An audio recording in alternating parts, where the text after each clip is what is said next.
Assalamualaikum warahmatullahi wabarakatuh. Perkenalkan, nama saya Nur Malinda dengan NPM 21125550. Di sini saya akan mempresentasikan sebuah artikel yang berjudul Pembagian Ilmu Hadis dan Cabang-cabangnya. Langsung saja ke bagian yang pertama, yaitu pembagian ilmu hadis. Ilmu hadis terbagi kepada dua bagian. Yang pertama yaitu ilmu hadis riwayah dan yang kedua yaitu ilmu hadis diroyah. Dari dua bagian ilmu hadis tersebut, di sini saya hanya akan menjelaskan tentang ilmu hadis diroyah.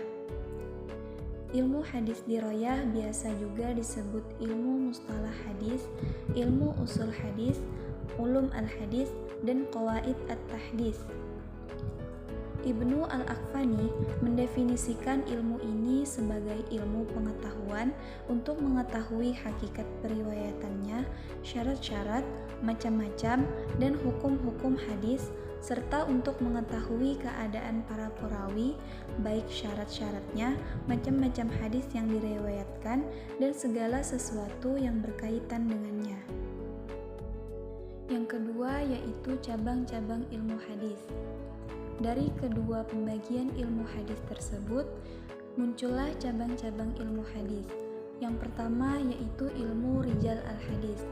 Ilmu rijal al-hadis adalah ilmu yang membahas hal ihwal dan sejarah pada rawi dari kalangan sahabat, tabi'in, dan atba' at-tabi'in. Yang kedua yaitu ilmu al-jarah wa ta'dil. Secara bahasa, kata al-jarah artinya cacat atau luka, dan kata at-ta'dil artinya mengadilkan atau menyamakan.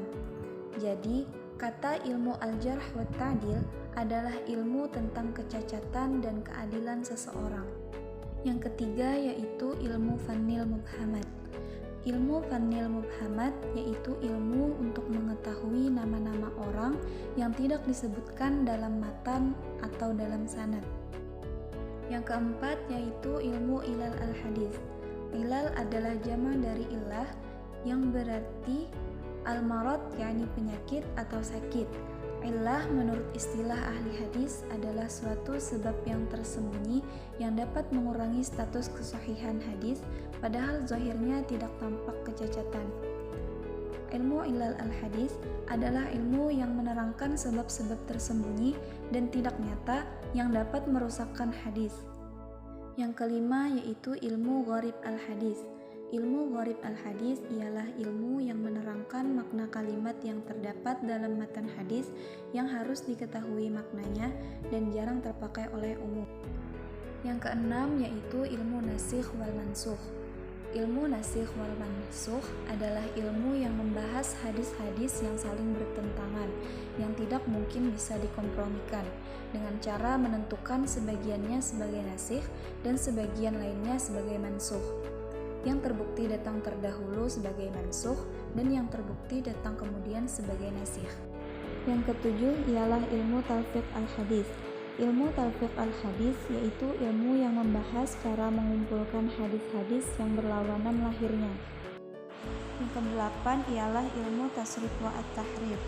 Ilmu tasrif wa at-tahrif adalah ilmu yang membahas sebab-sebab yang tersembunyi, tidak nyata, yang dapat mencacatkan hadis. Yang kesembilan yaitu ilmu asbab al-wurud al-hadis. Ilmu asbab al-wurud al-hadis adalah ilmu yang menerangkan sebab-sebab dan masa-masa Nabi Muhammad SAW menuturkan sabdanya. Yang terakhir ialah ilmu mustalah ahli hadis. Ilmu mustalah ahli hadis adalah ilmu yang menerangkan pengertian-pengertian atau istilah-istilah yang dipakai oleh ahli-ahli hadis.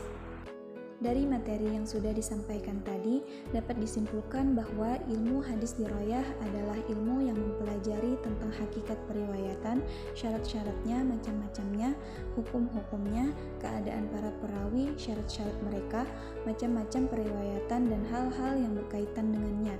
Dari pengertian tersebut dapat diketahui bahwa objek pembahasan ilmu hadis diroyah adalah keadaan para perawi dan marwinya. Dengan mempelajari ilmu hadis diroyah ini, banyak sekali faedah yang diperoleh, antara lain mengetahui pertumbuhan dan perkembangan hadis dan ilmu hadis dari masa ke masa, yaitu sejak masa Rasulullah SAW. Mungkin ini saja yang dapat saya sampaikan. Wassalamualaikum warahmatullahi wabarakatuh.